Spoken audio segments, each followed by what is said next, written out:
منزل القرآن العظيم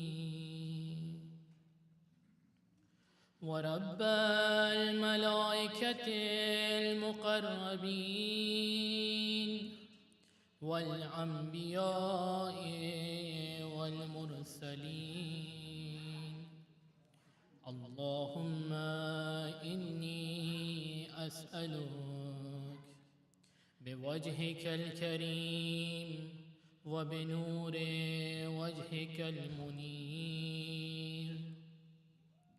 وملكك القديم يا حي يا قيوم، أسألك باسمك الذي أشرقت به السماوات والأرضون، وباسمك الذي يصلح به الأولون والآخرون،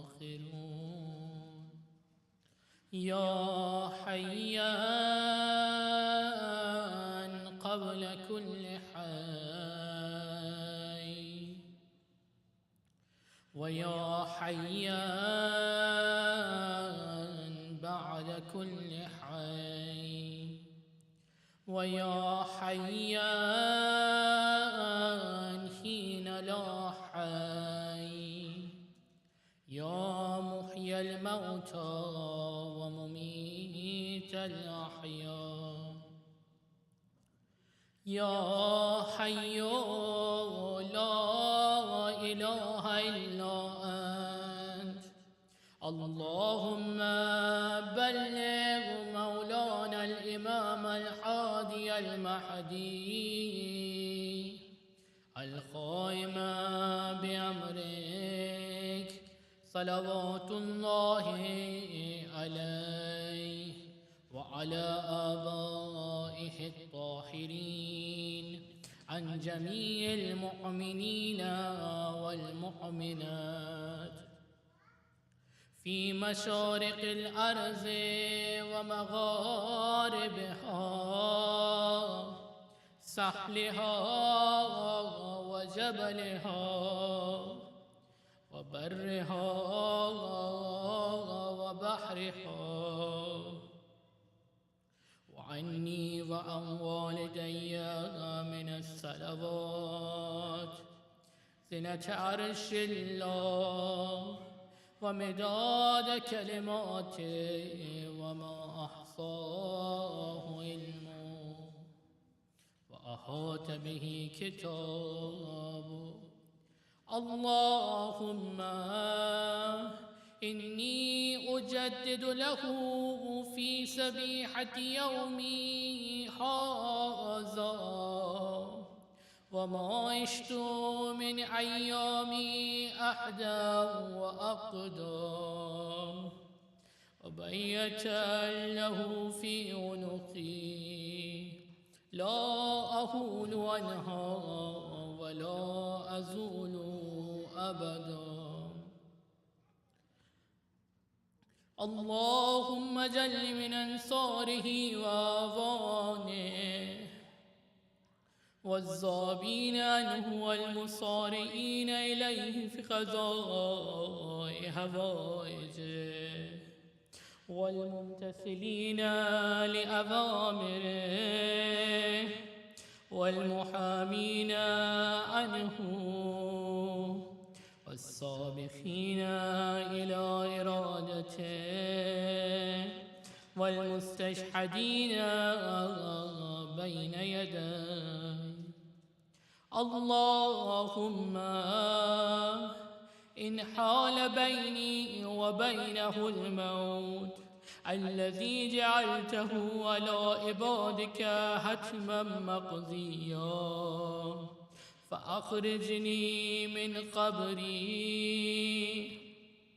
مؤتزرا كفني شاهرا سيفي مجردا قناتي ملبيا دعوة الداعي في الحاضر والبعد.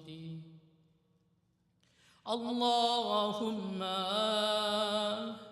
أرني الطلعة الرشيدة والغرة الحميدة وأكحل ناظري بنظرة مني إليك وعجل فرجه والساحل مخرجه وأوسي منحجه واسلك بي محجته وأنفذ زمره واشدد أزره وأعمر اللهم به بلادك وأحي به عبادك فإنك قلت وقولك الحق زهر الفساد في البر والبحر بما كسبت أيدي الناس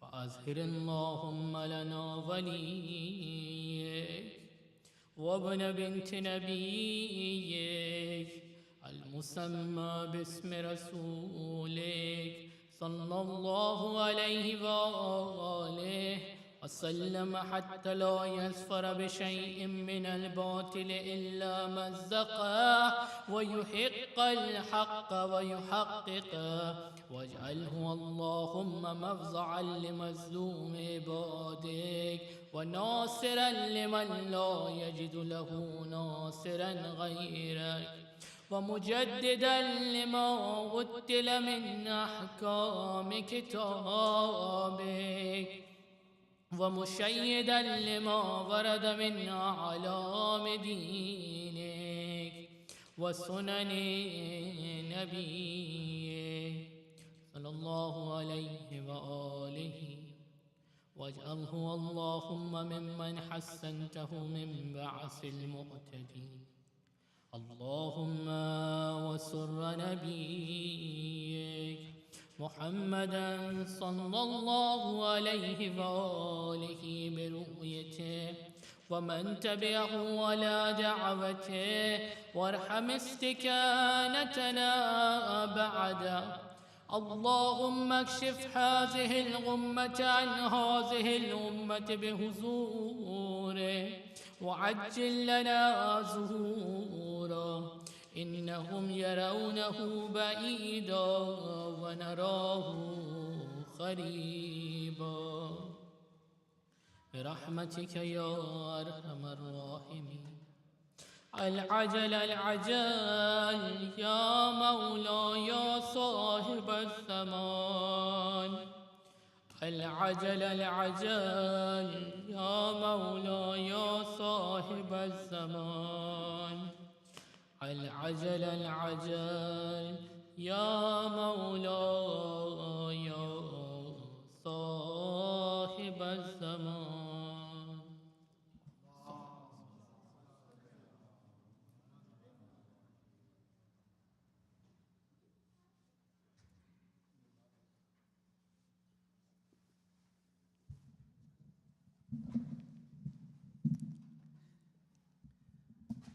आप लोग थोड़ा थोड़ा करीब आ सकते हैं, ख़वातीन को भी जगह मिल जाएगी। और मोहम्मद आले मोहम्मद सलावत।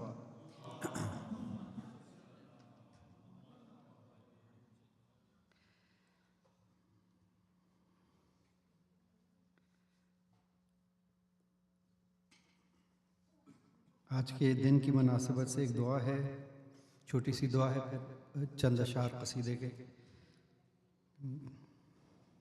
बर मोहम्मद आले मोहम्मद सलावत।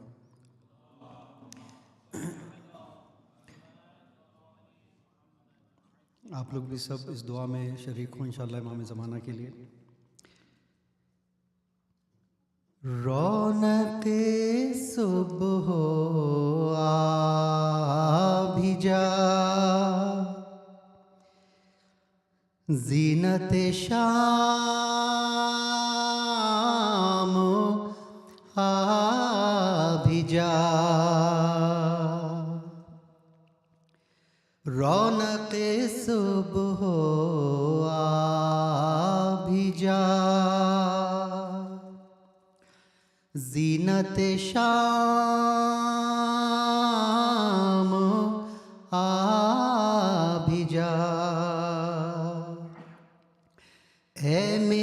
कायनात के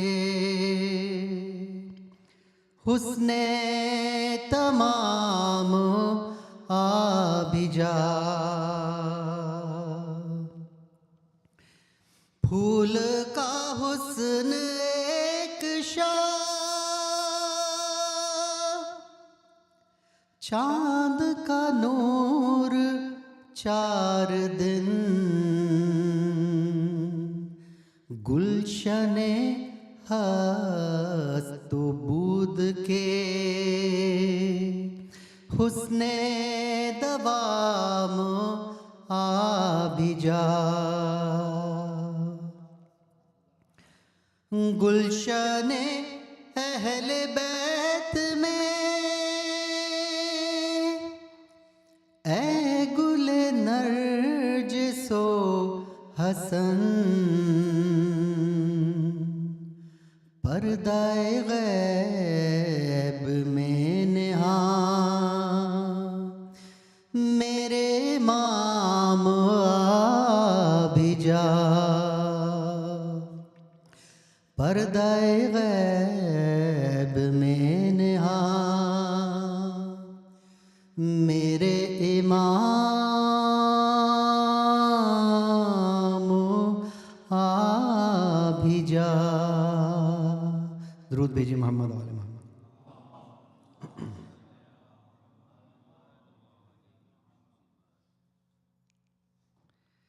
आप सबको बहुत बहुत मुबारक हो।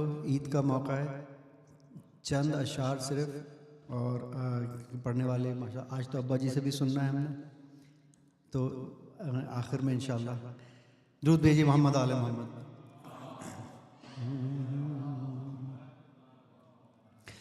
आप पर दुरूद और सलाम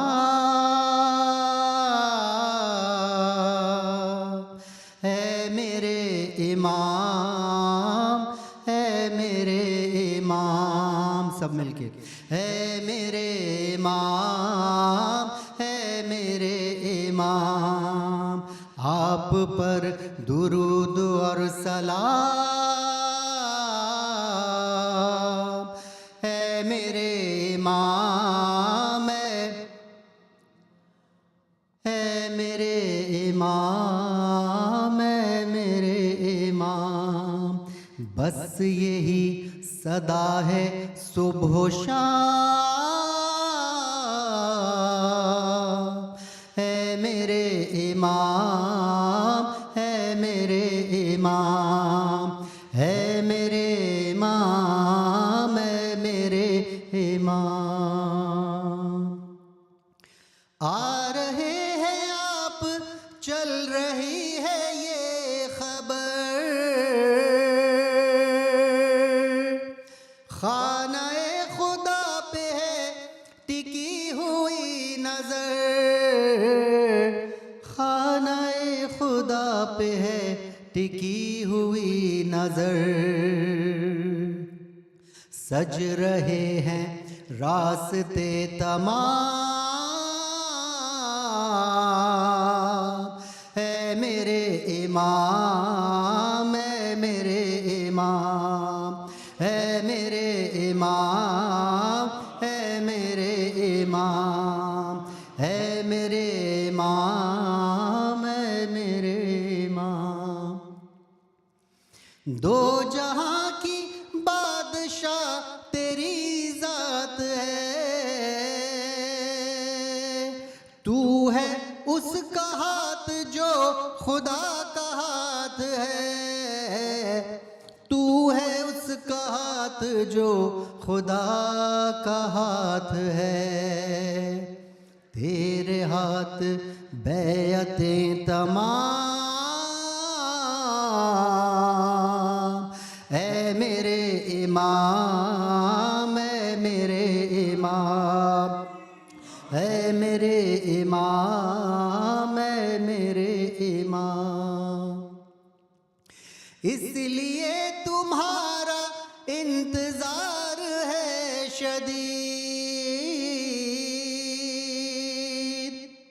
सर उठाए फिर रहे हैं वक्त के यजीद,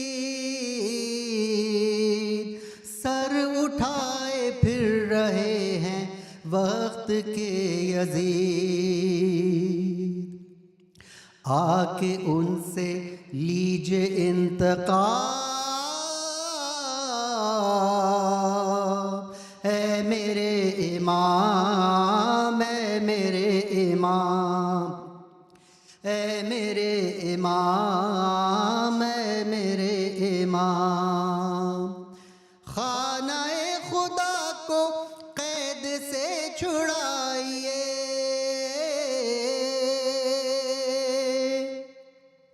मौला जल्द आइए, अब भी जाइए, मौला जल्द आइए, अब भी जाइए। लेके जुल्फ़िकार बेनियाम, ऐ मेरे इमाम, ऐ मेरे इमाम, ऐ मेरे इमाम, ऐ मेरे इमाम। और आखिरी बात, जिक्र खैर आपका वजीफा है मेरा, मनक़बत नहीं है ये अरीज़ा है मेरा, मनक़बत नहीं है ये अरीज़ा है मेरा। पढ़ रहा हूँ रोज़ सुबह शाम, ऐ मेरे इमाम, ऐ मेरे इमाम, ऐ मेरे इमाम, ऐ मेरे इमाम। आप पर दुरूद और सलाम, ऐ मेरे इमाम, ऐ मेरे इमाम। दुरूद भेजिए मोहम्मद आल।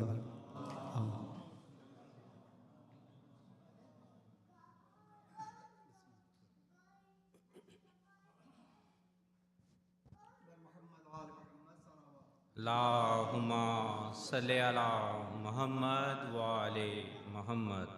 मौला की शान में चंद जुमले प्लीज़। मदद कीजिए या इमाम ज़माना, इमाम ज़माना। मदद कीजिए या इमाम ज़माना, इमाम ज़माना। असीरान खलकत की रुदाद सुन लो, दो आलम के हाकिम ये फरियाद सुन लो। मुसलसल सितम ढा रहा है सजाना, इमाम ज़माना। मदद कीजिए या इमाम ज़माना, इमाम ज़माना। अगर आप चाहे तो सबका भला हो, जो मकरूज है कर्ज़ उनका अदा हो। कि है आपकी ठोकरों में खजाना, इमाम ज़माना। मदद कीजिए या इमाम ज़माना, इमाम ज़माना। आखिरी मिसरे। हमें काश तुरबत में जाने से पहले तुम्हें देख ले, मौत आने से पहले। हमें काश तुरबत में जाने से पहले तुम्हें देख ले, मौत आने से पहले।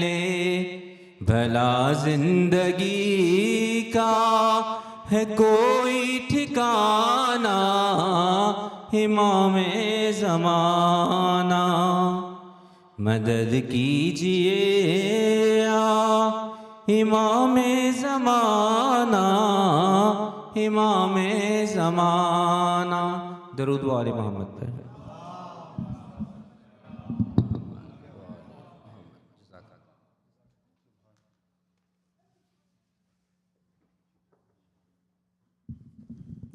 सलवात बर मोहम्मद व आले मोहम्मद।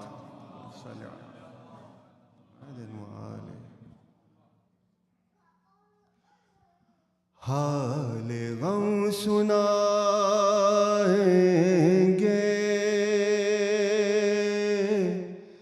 जब इमाम आएंगे, जश्न हम मनाएंगे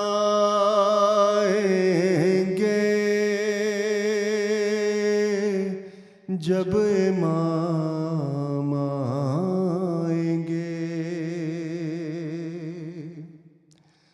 ज़ख्म दिल दिखाएंगे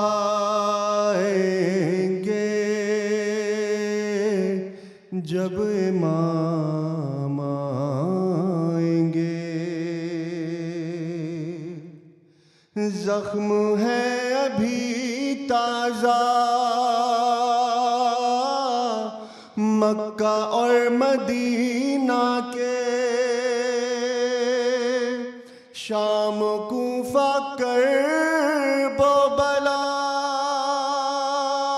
हम भुला नहीं सकते। अज सकीफ़त आए दाऊं गैर से नहीं पहुँचे, जितने दुख उठाए हैं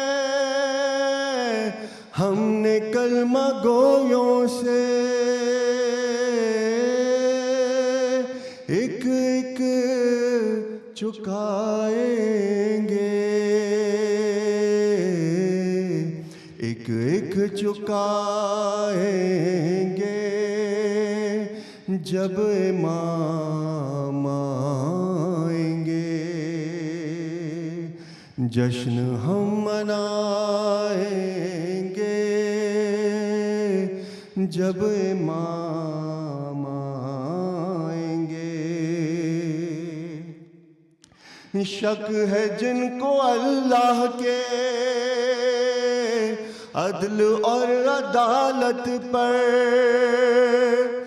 मनसबे नबूवत पर, सैयदा की इस्मत पर, मुर्तज़ा की अहमद से मुत्तसिल नियाबत पर, जिनको शक है बारा पर, बारवे की गैबत पर, सब ही मार खाएंगे, सब ही मार खाएंगे जब इमाम आएंगे।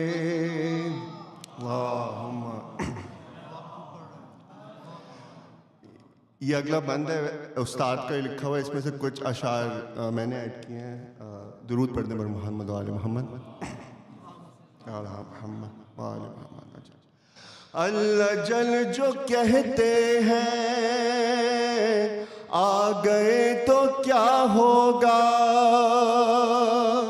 क्या है अपनी तैयारी, पेश हम करेंगे क्या,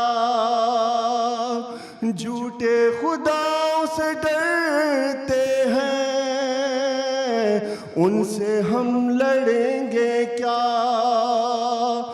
मालो दौलत हवस की ये जिंदगी है क्या, क्या मुंह दिखाएंगे, क्या मुँह दिखाएंगे जब इमाम आएंगे। सल्लल्लाहु अलैहि मोहम्मद व आले मोहम्मद।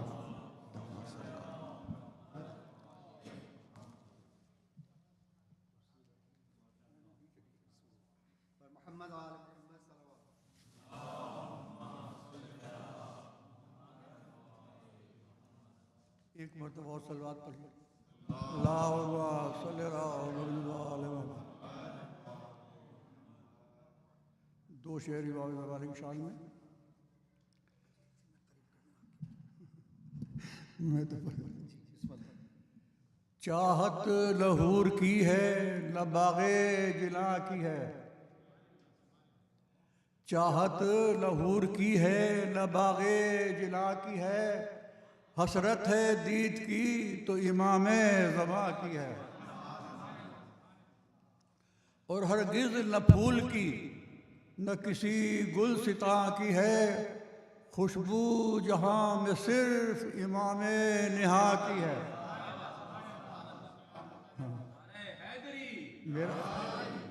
मेरा इरादा पढ़ने का नहीं था तो अल्लाह ने अब एक चंद अशार मौला मुश्किल की शादी शादी से दिया।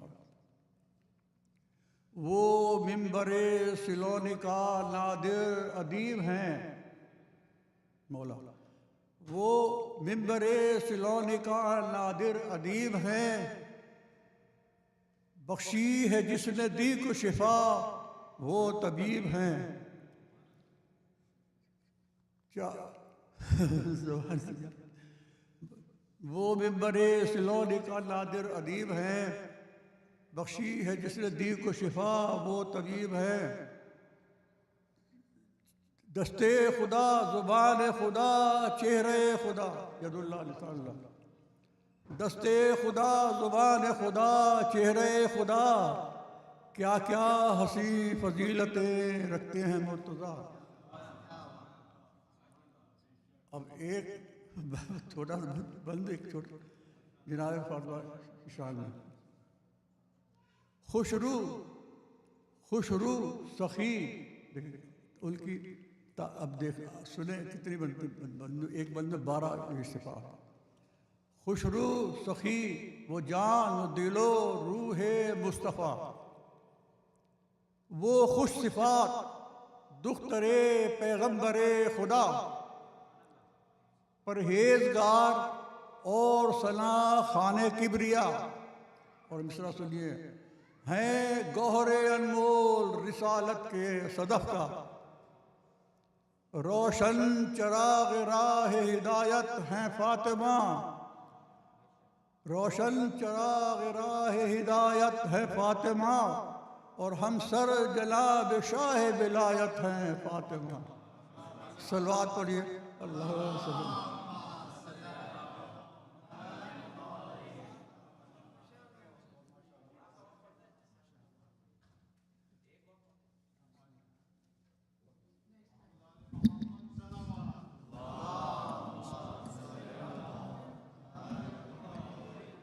Assalamu alaikum, brothers and sisters.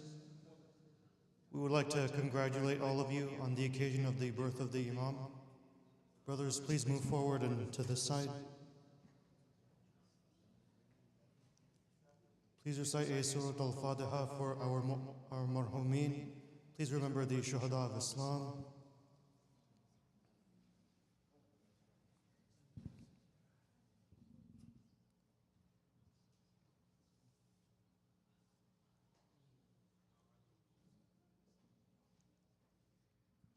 That I would like to request Sayyid the Boss to come up and deliver the speech. Please recite a salawat.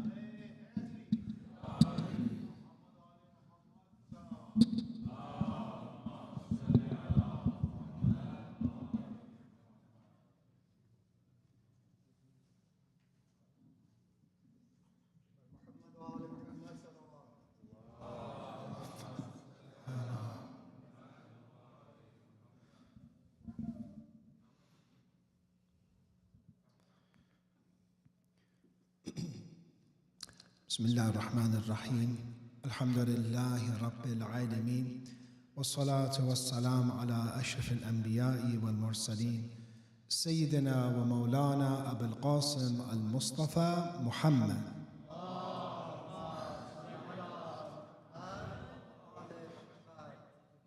وعلى أهل بيته الطيبين الطاهرين ولعنة الله على أعدائهم إلى قيام يوم الدين.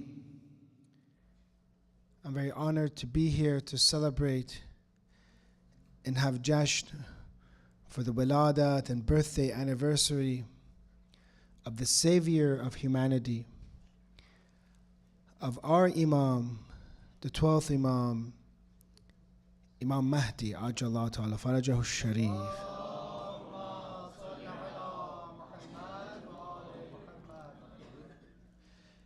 When we see throughout history that there have been many who wanted to support the Imams, and they considered themselves among the companions of the Imams, you cannot make them all in one category. There are different categories. When you look at the Kufans, for example, the Kufans wrote letters to Imam Hussein alayhi salam. And when they wrote these letters, maybe you can divide it into three different parts. There are some who wrote letters to Imam Hussein alayhi salam, like, for example, Habib ibn Mazahir. How did Habib, what kind of belief did Habib have when he wrote his letter to Imam Hussein? That he's willing to defend him, he's willing to help him in Kufa. He wrote it with Iman in Imamat. Iman in Imamat. He had faith in Imamat. He was a true Shia. Don't think that throughout history that all the companions of Imams all believed in Imamat. Some of them just wanted a better situation. Some of them wanted to help Amir al-Mu'mineen, Imam Ali alayhi salam, because they did not like Muawiyah, for example. But some of them didn't have faith that Imam Ali is Imam al-Zaman. Whatever he says, you have to obey. He is muftarad al-ta'ah. His ta'at is obligatory. And if he says to go to the oven, you go to the oven. This is the belief that Habib had. And Habib ibn Madahir, even though he's 70, 75 years old, he became one of the great shuhada of Karbala. There's a second group of people who wrote letters. And those who necessarily didn't believe in Imamat, they believed in a better situation. They wanted Imam Hussein alayhi salam to come to get rid of the oppression. That they thought that he was a qualified leader, just like they followed Imam Ali alayhi salam because he said he's the best at the time. But they viewed him as, for example, the fourth Khalifa. They didn't view him as the Imam. Now, which one of these two is better? Obviously, the first category. Those who call the Imam and say, I am here, I'm willing to support you, but believes in Imamat. So category one. Category two, we mentioned. Category three are those who wrote letters and they were hypocrites, munafiqun. They actually write two types of letters. Some letters they wrote to the Yazidis, the Umayyads, and some they wrote to Imam Hussein, because whoever was going to win, they wanted to be on that team, for example. They didn't want any trouble with anyone. They're cowards. So even though both categories are, the first two categories are good, what I'm trying to say here is that the most important condition for someone to be a companion of the Imam of the age is for him to have firm belief in Imamat. That is the first. That is why his reappearance, it relies on the mu'mineen so much. Because the mu'mineen are those who have firm belief. Because when the Imam comes, my question is the dhuhur of the Imam of the age for everyone? Yes. The oppressed will be relieved from their oppression. They would like Imam Mahdi. Those who are poor, they will love Imam Mahdi because they will have sustenance. There won't be any more poverty. And those who are confused about religion will like it. But there are a handful today, and we are the minority of Muslims, that we call the Imam of the age because he is our Imam. This is different than just wanting, for example, social justice, which is good, wanting, for example, poverty to be removed, which is good. But the fact that he is our Imam, this is something special. And the fact that today we have so many of these type of followers is a miracle by Allah. Don't think, again, during the time of Imams, all of the companions or those 4,000 students of Imam Sadiq, all of them believed that Imam Sadiq was the Imam and had firm belief and ready to sacrifice themselves for him. No. They're learning knowledge. Some of them just wanted to learn knowledge. They didn't have the belief in Imamate. That's why the situation that we're in today, we are so optimistic that throughout the entire world we're seeing those who firmly believe in the Imam of the age, they're becoming powerful. They're becoming very strong. They're throughout, the entire world. When you look at some of the Imams in Samarra, for example, people would say, for example, in Samarra, the Imam Mahdi, Imam Hassan Askari alayhi salam, it was very sad because they were very confined to one city in Iraq. But yet the scholars of history say actually there's positive news that the network of wakala, of the Shias, have spread throughout the Muslim world. And they were spreading Shiism throughout the Middle East. So it wasn't confined to Medina, for example, confined to Baghdad, for example. Now you see other areas, and today, the optimism that we have, that we are united, and alhamdulillah, we have Sunday we have a unity picnic for the Imams. I ask all of you to attend. Some of the centers, we are all invited to come to Benelli Park around 12 o'clock, around Salat al-Dhuhr time, to celebrate. So far, maybe 1,000 people so far have registered, and we have sent the link, I believe, to register, inshallah register, and come to this, because unity is one of those key aspects of the dhuhur of the Imam. Throughout history, we have many good individuals, but we need to find good communities. We need to build good nations for ourselves, because we have to have power, and this is what we're going to discuss tonight. That is the waiting of the Imam of the age, something that you just wait, like you wait for a flight, for example. For example, you wait for a bus, you wait for a car, an Uber. Or does it mean you're preparing for the Imam? Preparation is very important. How many here, for example, had guests? How many here had guests, for example? Maybe the sisters here understand this example better than the brothers. When you invite a guest, the sisters, usually the mothers of the family, very stressed out, right? Because they're preparing, they're getting ready. Nobody wants their guests to come and there's no food. And say, for example, go to Del Taco or go to somewhere else and get food, for example. You want to have food prepared for them. You want to do ikram. So they are stressed out because they're preparing. The home is cleaned. You're not going to see a disorganized house, everything everywhere when you have a guest, especially important guests. So this status the ulama call as intidar. They're waiting for that guest to come. They're preparing the house, cleaning it, preparing the food, and many times looking outside the window, or maybe ring or whatever. Are they here yet? Are they here yet? Waiting and waiting. The heart's nervous. When are they going to come? They're late, for example. The food is burning, the food is cold. This is called intidar. But a person that just waits, for example, the bus, that is not intidar. They're just waiting there. They're not preparing. What we need to do as followers of Ali Muhammad is to prepare ourselves. We have to think as intidar, not in a way that we just wait and then it will eventually happen. That Khaja Nasir ad-Din Tusi beautifully says, Wujuduhu lutf. His existence is lutf. His existence is from the grace of Allah. Do we deserve Imam Mahdi? We don't deserve him. We don't deserve an individual. All the Imams were like this. They can take the entire world and bring it to Tawheed as long as they have followers. They have this capability to take not only the Imam Hassan Askari, Imam Hadi, all the way to Imam Ali, our Prophet, all had this capability to make this world into heaven. But what do they need? Followers. Many people misunderstand this and they think the dhuhur of the Imam of the age with the snap of the finger, all the enemies will just pass out and die. Is it like this? If Allah was just going to do great miracles, He would have done it for Imam Hussein in Karbala. He would have done it in Saqifa for Amir al-Mu'mineen alayhi salam. But Allah wants people with their own free will to be prepared to help the Imam. You see that tradition that when Abu Amr is in the graveyard and he sees Sayyidah Fatima alayhi salam, so he says, Salawat alayhi. Allahumma salli ala Muhammad. And he asks about, did Rasulullah have a question? Did the Prophet ever give any instructions about successorship? And Sayyidah Fatima alayhi salam, the narration, she's surprised. But where were you in Ghadir? From all these people, where were you, Abu Amr? You didn't hear the news? It just basically happened. Where were you in Ghadir?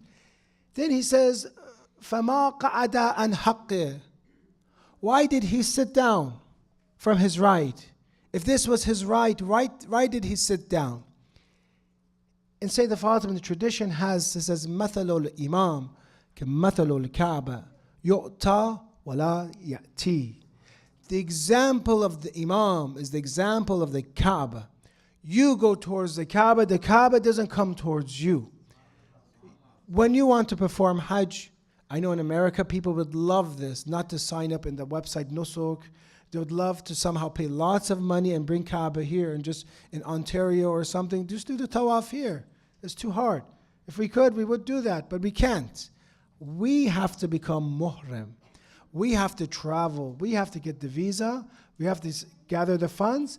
And we have to go towards the Kaaba. The Kaaba is not going to come towards us any day. We have to go.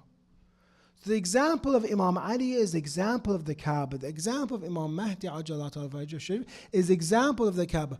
We have to be prepared and have such a firm belief that when you see bi abi anta wa ummi, when you say my father sacrificed for you, my mother sacrificed for you, my mali, my money be sacrificed for you, then I truly mean it and I'll give it to the Imam.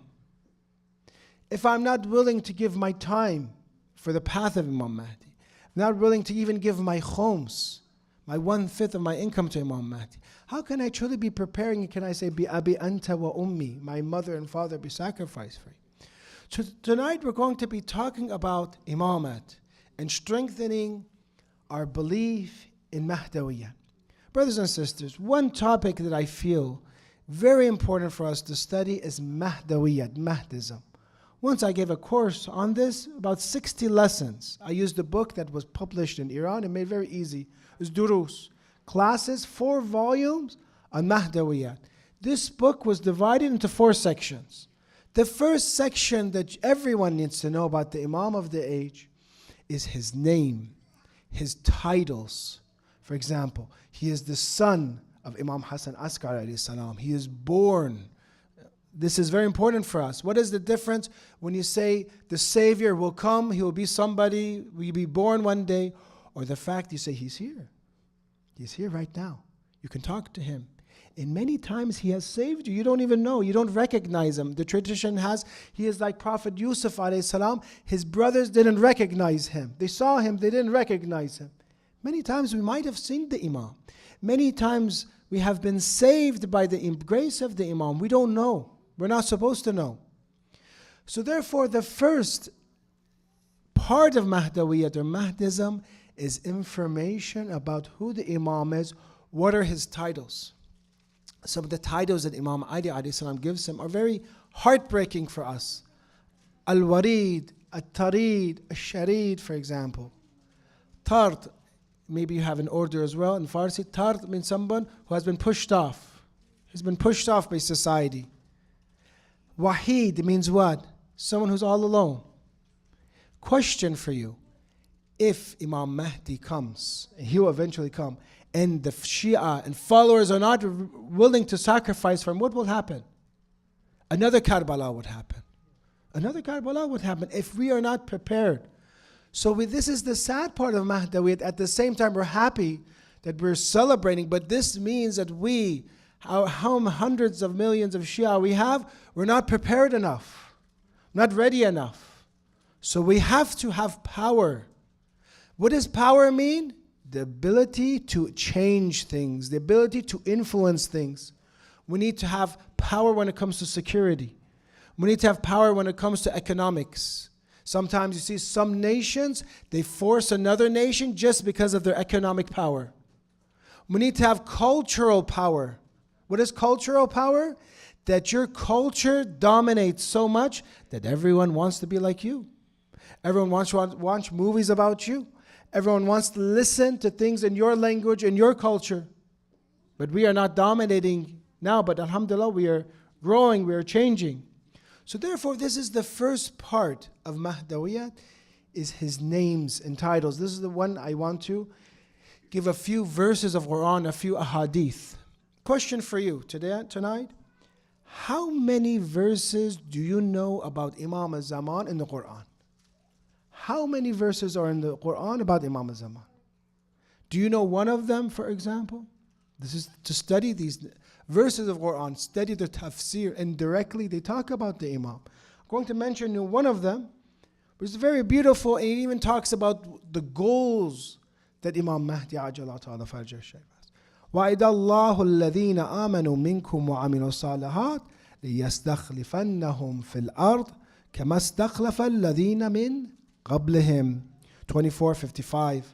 Allah has promised those who have believed among you and done righteous deeds that He surely grant them succession upon the earth just as He has granted to those before them, and that He will surely establish for them their religion which He has preferred for them, that He surely substitute for them after fear, security. They'll get security.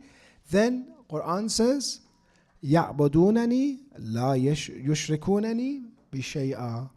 Do not worship me, do not associate anything with me. One of our ulama was saying that this last passage of the Quran, this talking about the dhuhur of the Imam, the dawlat, government of the Imam, but it says this is the purpose of it. The final purpose of the government is so they worship me. Imam Mahdi is going to do dhuhur so people can worship Allah freely. Because we have many barriers. There's people, institutions, people that are barriers not allowing people to worship Allah. They're causing distraction, causing the corruption. They're oppressing. Imam Mahdi will remove the barriers. And very beautifully you'll see, inshallah, with our own eyes, that people will follow haqq. Generally people are good people. They like to follow haqq. But there are those few individuals, if we see in the seerah of the Prophet, few individuals like Abu Jahl, Abu Sufyan, the likes of them, they prevented Quraysh from believing, listening. But when they are removed, you see the people of Medina, for example, they listen to the call of Islam and they believe. So the Imam will remove the barriers, will give people a chance to listen, and they will say, I want this. This is what I want. This is the person I want. So therefore, this is the first section of Mahdawiyat, is how many verses in Quran about Imam Mahdi. One interesting thing is, because sometimes we, in our schools, we're mixed, Sunni and Shia, for example, in some of the Islamic schools we're mixed. We also have to address this question: do Sunnis believe in Imam Mahdi? Yes. Mahdawiyat, they have many traditions. Do Ahlul Sunnah believe that Imam Mahdi is in the Quran? It's a more difficult question. Do they also have tafsir about Imam Mahdi in the Quran? If you talk to some of them, maybe some of them are present tonight, I have a few examples of some of some of the big scholars that talk about that these verses are about Imam Mahdi. We said, how many verses are about Imam Mahdi in the Quran? About 100. 100. One of them is this: هو الذي أرسل رسوله بالهدى ودين الحق ليظهره على الدين كله وَلَوْ كَرِهَ الْمُشْرِكُونَ. Very popular verse.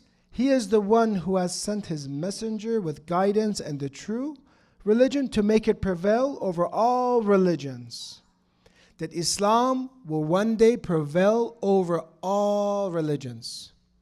During Rasulullah's time, was Islam majority throughout the world? Not yet. Because we had Buddhism, Hinduism, for example, Christianity.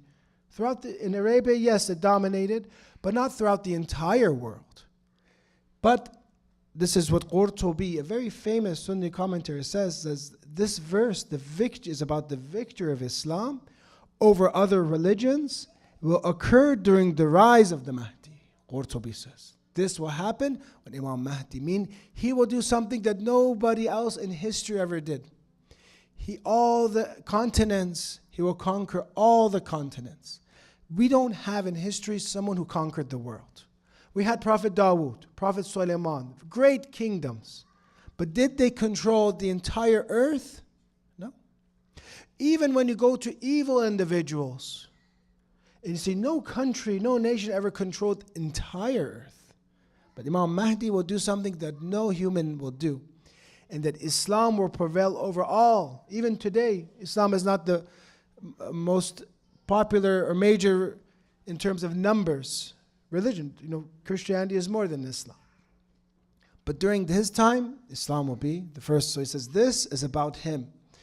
Or this verse, for example, Hafiz Qunduzi has, this book, Yanabi al-Mawadda, you maybe heard he's Sunni alim, Hanafi. Sometimes Hanafi ulama from Ahlul Sunnah have a lot of fada'il. They write about Amir al-Mu'mineen alayhi salam. Many times they argue. Some of the shrines that we have in Baqi, some of the Ahlul Sunnah built, the Hanafis built that we have before the Wahhabis demolished. And if you look at the architecture, Turkish Hanafi, architecture.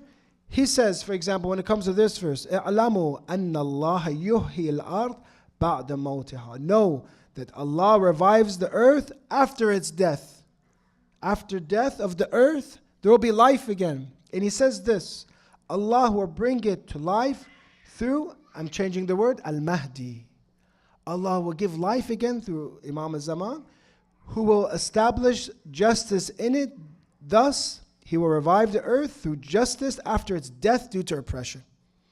I'm sure you've seen throughout these last 15 months footage of Gaza, for example. And about 69% of homes, they say, are destroyed. 69% of homes are destroyed. You see that as death, destruction. And hopefully when they rebuild it, hopefully be rebuilt better and stronger, you'll see life will come again. So oppression is equal to death. When the Imam comes, he'll give life again. When it rained recently, you'll see soon that there'll be more life. There'll be more greenery, more vegetation. Remember how much it rained last night or the night before? Some people, I was telling them, you didn't come with a car, you came with a canoe, for example, to come to masjid, for example, but it rained that much. So what does this relationship, how is the Imam going to give us life? When you come and you think of this, that this verse is about Imam Mahdi, that the world will die. Is death only limited to destruction, or also is death compared to other things? One way that the Imam gives us life is that Imam Ali alayhi salam mentions that Tawheed and monotheism is life. Relationship to Allah is life. That's the real life. Is life, I want you to think a little bit, is my life that my heart beats at, say, 80 heartbeats? Or let me make myself a little bit healthier, 60 heartbeats, and for example, a minute. Is that life? Is life just that my brain works? That's physical life. But Islam, every time when it talks about hayat in the Quran, it talks about a different type of life, if you are alive or not. And those who are dead and those who are alive are not equal to each one another. It is those who have found Allah, those who have nur, those who have light, they are alive. And the demonstration for this is yourselves. When you come to mawlids, when you come to masjids, when you come to Shahr Ramadan, when you come to Muharram, and you cry for Imam Hussein, you cry for Imams, you worship Allah, do you feel more alive? Yes. Now imagine this feeling and this potential you have. Now the Imam of the age will be in front of you. And the Imam is teaching you. And you are just watching him. You are watching him, as we say in Ziyarat Ali Yasin, that you say salam. When you recite, when you do qu'ud, taqra'u, for example, with tasjud, when you do sujood, you're seeing the sujood of Imam Mahdi. You're looking at, for example, the ruku of Imam Mahdi ajalat al-fajr. You're looking and listening to the instructions of him. How great, how much more alive would you be if you had the instructions of Imam? Let me give you the example of Salman al-Farsi. Salman al-Farsi was a good individual, very good individual. He was looking for the right religion. He met Rasulullah. tarbiyat happened. He saw Rasulullah, he benefited from him, he learned from him. He turned from Salman al-Farsi to Salman al-Muhammadi. Allahumma salli ala Muhammad wa ala Muhammad. He became a very different individual after tarbiyat of Rasulullah. After tarbiyat of Amir al-Mu'mineen, he became a much different person. So much so he became to live like Imam Ali. Imam Ali put him as the governor of Mada'in. The people of Mada'in were used to, for example, the previous khulafa. They had lots of, for example, fancy horses, guards, a very lavish life for the governor. And now the new governor is coming by the name of Salman al-Farsi. They were waiting. They're waiting, who's going to come? This a very humble person comes maybe with a mule, not a royal horse, comes with a mule or donkey. And they come, they ask him, they didn't even know he's the governor. They're waiting. He said, have you seen the new governor? He says, yes, it's me. Maybe then they start laughing, well, this is the governor, this is the... And he shows the hukm he has from Imam Mahdi AS. This is the hukm. I said, oh, this is the governor. But why is he so simple? Why is he such a zahid? Why is he has no attachments? He doesn't look for fame. Why did when he lived as the governor, he lived so in a humble place? Why? Because of tarbiyat and the fact that his teacher was Imam Ali, his teacher was Rasulullah. Imam Ali brought him to the ouj, brought him to be a complete human being, to the highest that Salman can be. So my question is this: if Imam Ali can do this, if Rasulullah can do this, and many of us have obviously potential, what would Imam al-Zaman do to you? What potential would you have? And now do you understand why we are suffering in the ghaibat and occultation? Because we are not being able to reach our full knowledge, our full worship. We're just distracted. So many other things are fun besides religion. We're wasting our time. Until you realize this, that my life is being wasted until Imam al-Zaman is in front of me, I am benefiting from him. But I need the tarbiyat of Imam al-Zaman. I need the teachings of Imam al-Zaman. I need to see him. How come all the other ashab, I saw the Imam? How come some of them wrote 30,000 hadith from them, 40,000 hadiths? Ja'bir Yazid al-Jofi said 70,000 hadith. What if you were there writing the hadith that Imam Mahdi is teaching you, the true religion that he is teaching you? You would go to Oud, you would go to the skies. So this brings for us the sense of ithtirar. Not only should we be muntadir, we should be muthtar. We should feel a sense of urgency that my life is being wasted without Imam al-Zaman doing dhuhr. My life and all of human life is being wasted until I'm connected to the Imam, because the only way for me to get to true tawheed is through true wilayat. Please recite salawat ala Muhammad wa ala.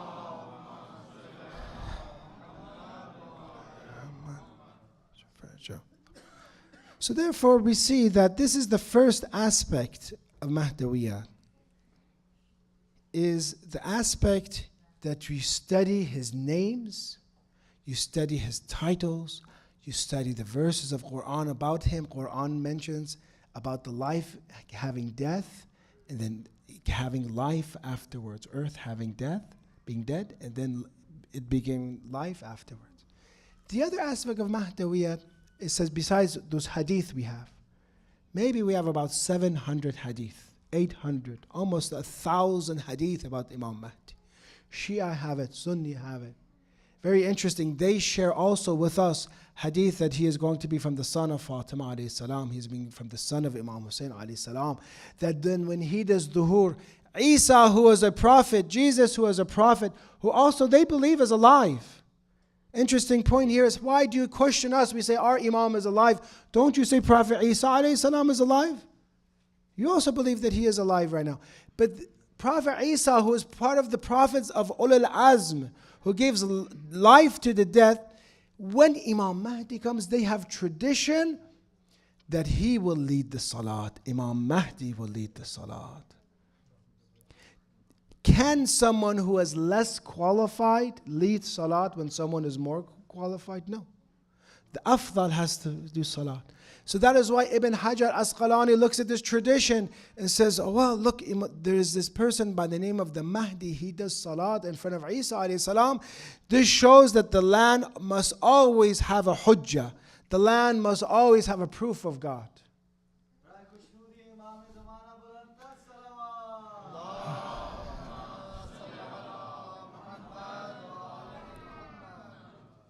The second aspect of Mahdawiyat, we cannot talk all of it, in one night, is the part of occultation, the ghaybat, the duties of occultation, the reward of the muntadhirin. This is the second part. I'm going to read for you a tradition in one of the great students of Imam Zain al-Abidin alayhi salam.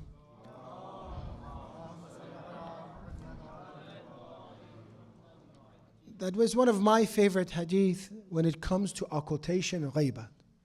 First of all, when you look at the traditions, the Imams before say there's ghaybat al-sughra and ghaybat al-kubra.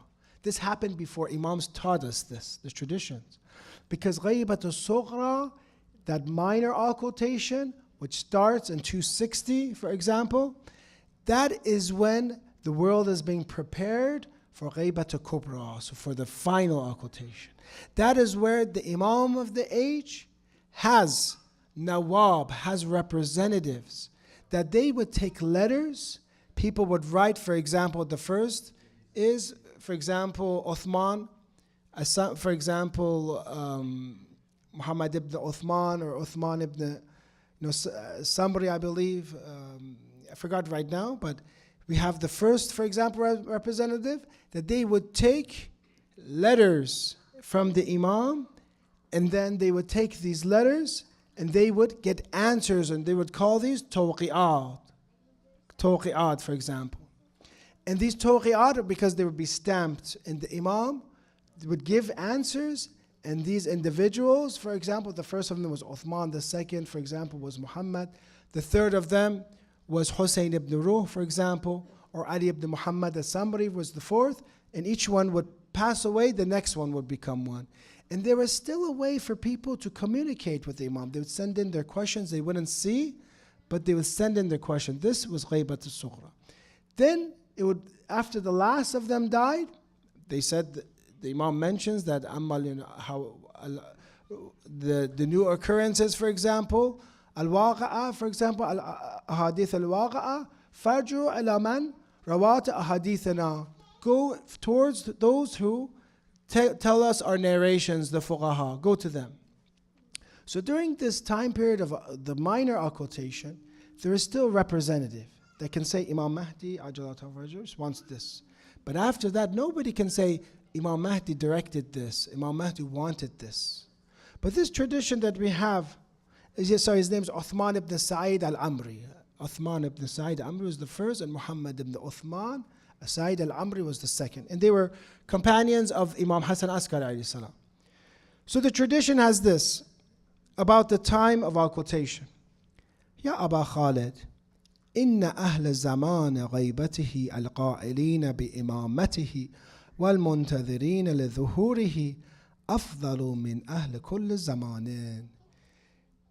Ya Aba Khalid, know this, Imam Sajjad, how many Imams do we have from Imam Zain al-Abidin, the fourth Imam, all the way to occultation? He's talking about the ghayb, and it's with many traditions. Know this, Aba Khalid, that those who believe in his imamat and await his reappearance are the best of all people in every era. And people have studied this. They say, from the companions of Imam Hussein alayhi salam, from the dhuhr of this, yes, from the companions of Imam Hussein. From the companions of the Prophet, yes. From the companions of Imam Ali, yes. Don't say higher than Imam Ali, because Imam Ali is the nafs of Rasulullah. He is the Jan of Rasulullah. But when you look at this tradition, it says that those who have this Imam, but they believe in him without seeing him. Without seeing him, they believe in him. They are the best. Then Imam Zain al-Abidin says, why? Why are they the best? And this means that you can be the best. لأن الله تبارك وتعالى أعطاهم من العقول, because God has given them aql. God has given them intellect. God has given them al-afham, understanding. God has given them ma'rifah. ما صارت به الغيبة عندهم بمنزلة المشاهدة. God has given such intellect, such understanding, such knowledge. For them, occultation is like direct witnessing. As if they can see, they can witness Imam Zaman. And this brings us to this other very interesting topic, is how can I know the Imam during occultation? How can I get to know him? How can I have this ma'rifah? How can I have this afham and uqul? And how can I know him? Brothers and sisters, there's two types of ma'rifah. Ma'rifah means understanding. One is by studying and thinking and contemplating and reading, and is iktisabi, learned ma'rifah. And our ulama do this. They study. The main ibadah that they have, worship, is studying. They study and teach and go over the narrations, the hadith, the verses of Quran, develop a great sense of understanding. And they know what to do. They know what the ruling is. They get hikmah and wisdom. But our human beings only limited to the mind. Also, we have the heart. The heart talks about, for example, Quran says, qalb as-salim, an intact heart. Or when somebody wants to have iman, Allah opens his chest. Or the narrations say the heart has ears. The heart can see. Or qulubun yafqahuna bih, for example. They have hearts that they understand with these hearts. Isn't the mind a place of understanding? How can hearts understand? So the ulama say there's this another tool that we have, and that is the heart. That your spirit, which is your existence, your real existence is your spirit. The body will decay and be dead, and worms, or shall not worms, but it will be buried, under the dirt. But the spirit lasts forever. And the spirit can see, and the spirit can understand, and the spirit can connect to the Imam. Let me explain this with one tradition. I believe this is in the book of Qaybatun Nu'mani. A person comes, a group of people from Yemen that were very good worshippers, come to Amir al-Mu'mineen alayhi salam, and they come to Rasulullah and they ask, and they were during the salat time. Imagine like the rows today, there's a large amount of people, and they asked Rasulullah, who is your successor? The book Qaybatun Nu'mani. And Rasulullah mentioned some of the verses. Hablullah, for example, he is the rope of Allah. Verses of Quran. He doesn't say his name. He doesn't identify him. He talks about his qualities. Then they ask, who is he? He says, for them, why don't you go and discover him yourself? Why don't you go, I'm paraphrasing, go and find him.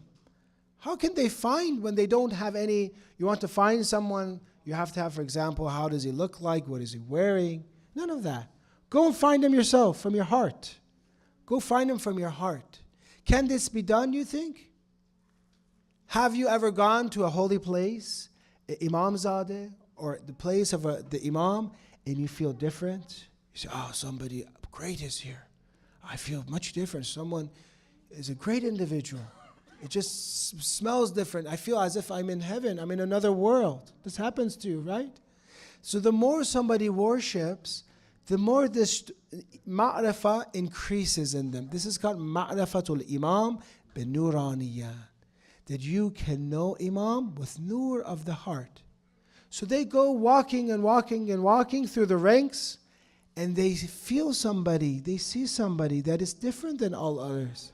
Because Amir al-Mu'mineen is the separator of heaven and hell. Of course you're going to feel different.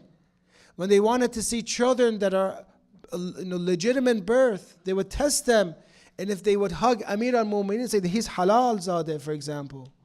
This is how they would test the children, for example, the love of Ali alayhi salam. So they say, I come to this person, and they come back to Rasulullah. They say, is this the person that you're talking about? Is this him? Yes, you're correct. Why? Why did you think it was him? Said, we wanted to move forward, but our knees didn't want to move forward. Our knees didn't want to move forward. So this is ma'rifatul imam bin nuraniyah, that I can know the Imam. It says for them, the ghaibah is as if they're witnessing. These people, they're speaking to Imam al-Zaman. There are people who are in love with the Imam of the age. They talk to him. They speak to him. The Imam saves them. every time they're in trouble, they say, Ya Mahdi adrikni. When they're fighting against oppression, they call Imam Mahdi, help me. For such people, they love the Imam and they develop a very special relationship with him. It's not a normal relationship. They become a companion of the Imam in the occultation. They become as if they're Salman for Imam Zaman. They become Abu Dhar for Imam. They speak for Imam Zaman, even though Imam is in ghaybat, but they're speaking for him. They're doing what he is supposed to do here. A little bit of it. They're taking some of the burdens off his shoulders. But what is the threat that has for us? Why do you think we are threatened? We have to also know our enemies. What do you think that we have is priceless? That they are seeking, the enemies the shayateen are seeking. What do you think we have? The tradition has the Shia. They have inside them, their example is the example of the honeybee. That the Shias, today, if you look at yourselves, you're honeybees. What's inside the honeybee? Honey. And the tradition has, if they knew, the enemies knew what was inside this sweet substance in honey, they would destroy the Shia. We have walaya. Let me ask you something. A thief, if he's going to rob something, is he going to rob a house that is empty? No. He's going to rob a house that has something. You have wilayah.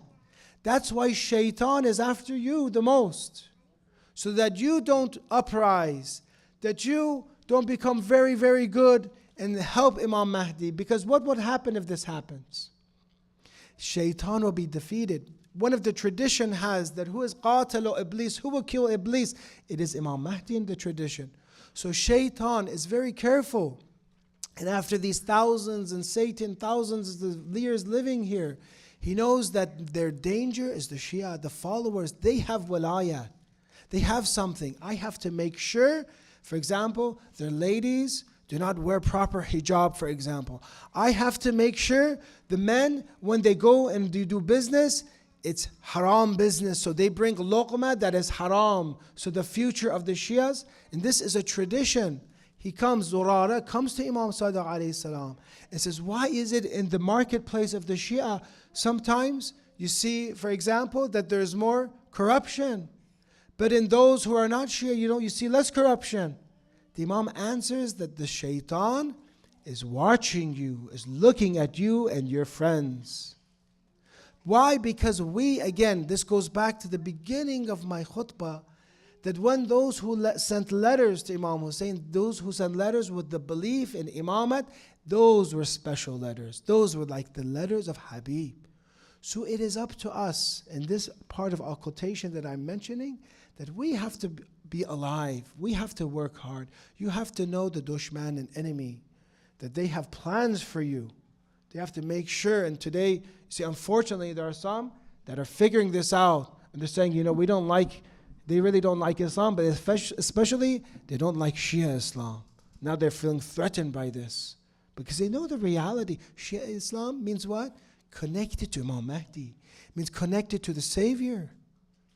So the third part is the dhuhur, the uprising, and we don't have enough time to discuss this right now, is the uprising of the Imam of the age. But I want to say one thing, and I was going to say this. How does the Imam conquer the world? I was going to say very short. Let's see, maybe about 5 more minutes. You think we would have enough time? Whoever wants to listen for 5 more minutes, give us salawat ala Muhammad.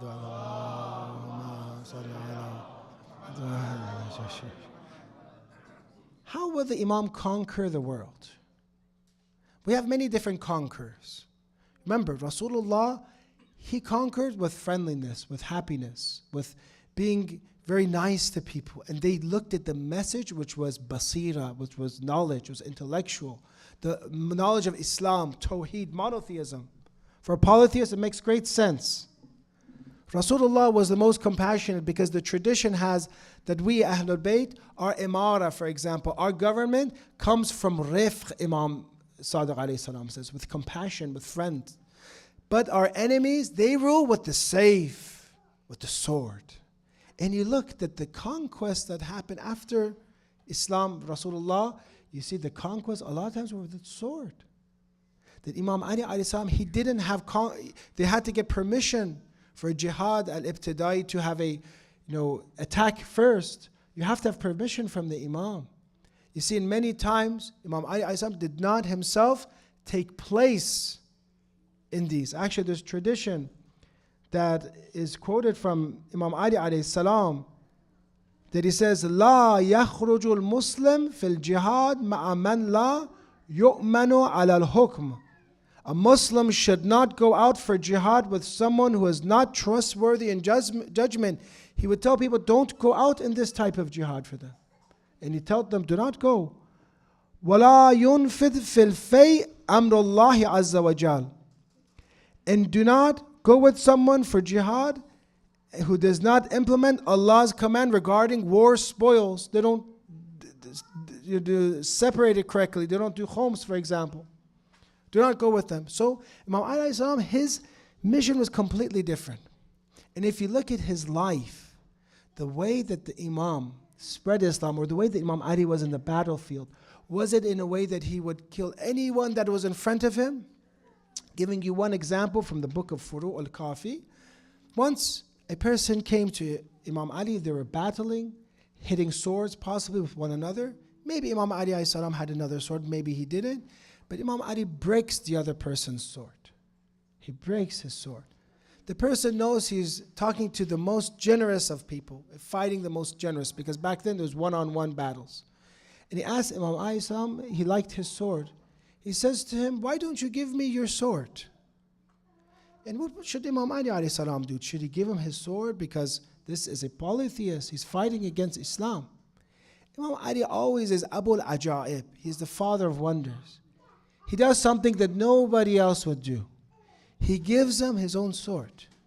He says, here, you want my sword? And he says, it is, paraphrasing, out of generosity that you ask from me that I give to you. You ask me, a mushrik, a polytheist, asks.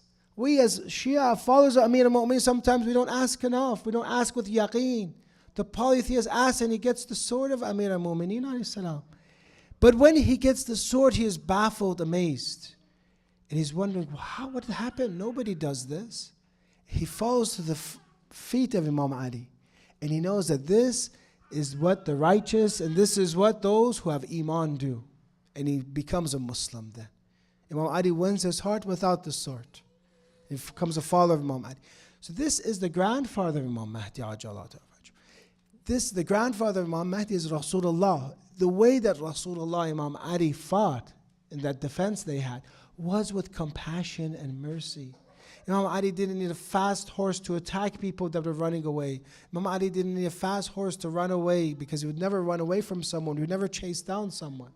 So when you look at the conquest and this part of the uprising of the life of Imam Mahdi, one of our great scholars by the name of Ayatollah Sayyid Munir Khabbas mentions that the victory of the Imam comes mainly from intellect, in logical argument, in explaining to people, and two, by his compassion and lutf, because the tradition says he will be similar to the way that Rasulullah was similar, and that he will be humble to the believers.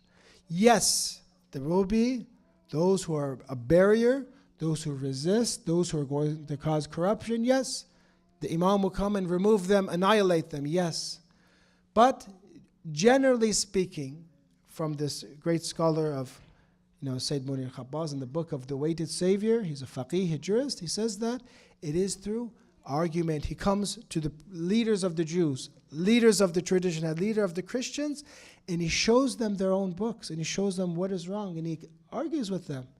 Even there's a tradition that the Sufyani, who is the enemy of the Imam, the Sufyani, when he uprises with his army, and the Imam's army confronts the Sufyani from one of the family members, or who has the ideology of Abu Sufyan, they want to confront. The Imam speaks to him respectfully. The tradition has, he brings in this book, he speaks with them respectfully and brings some common sense into him. Then he's thinking about switching sides, he's thinking of this, but when he goes back, the Sufyani, again he gets tricked again. And then the war begins. So he says in this book, if the Imam even gives Sufyani a chance before fighting him, do you think he's just going to go and, use excessive or extreme violence against the world? He says no.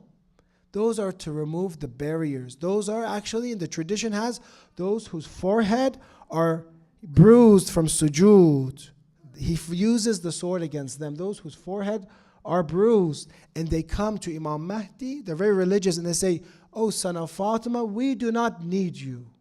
We do not need you." Those hypocrites. There'll be those hypocrites. But those who did not have a chance, for example, those who the people of the powerful and corrupt people of the world controlled their minds, their generally people are good.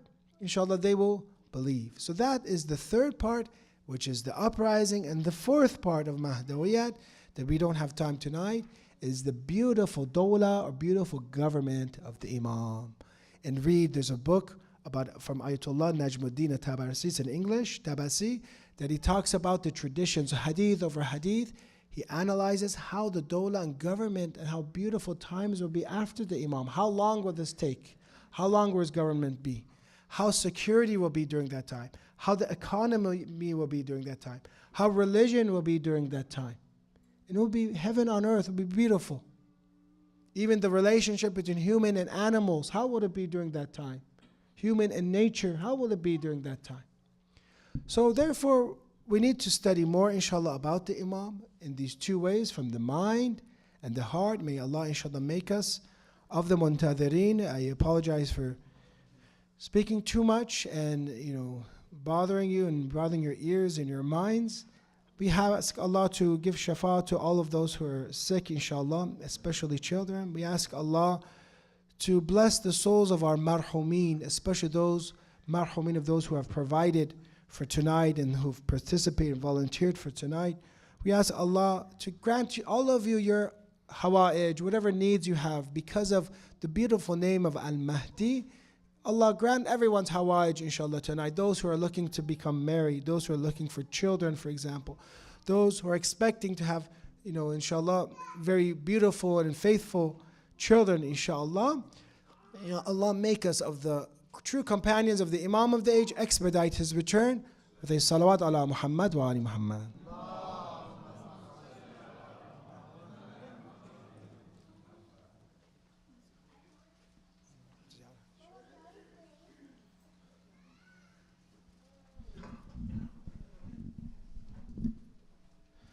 Please face the Qibla. We're going to do ziyarat of the Prophet and Imams, inshallah.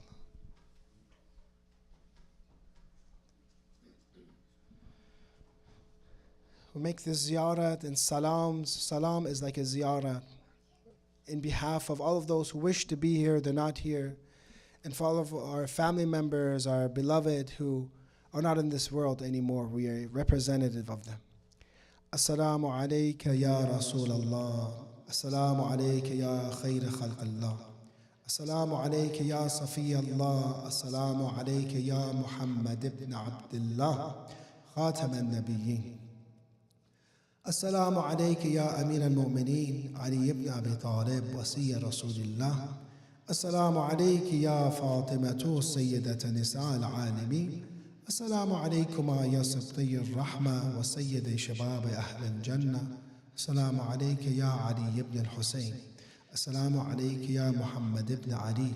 Assalamu alayka ya Ja'far ibn Muhammad. Assalamu alayka ya Musa ibn Ja'far. Assalamu alayka ya Ali ibn Musa. Assalamu alayka ya Muhammad ibn Ali. Assalamu alayka ya Ali ibn Muhammad. Assalamu alayka ya Hasan ibn Ali. Assalamu ala al-wasi min ba'dih. Allahumma salli ala nurik wa sirajik wa wali waliyik wa wasi wasiyik wa hujjatika ala khalqik wa rahmatullahi wa barakatuh.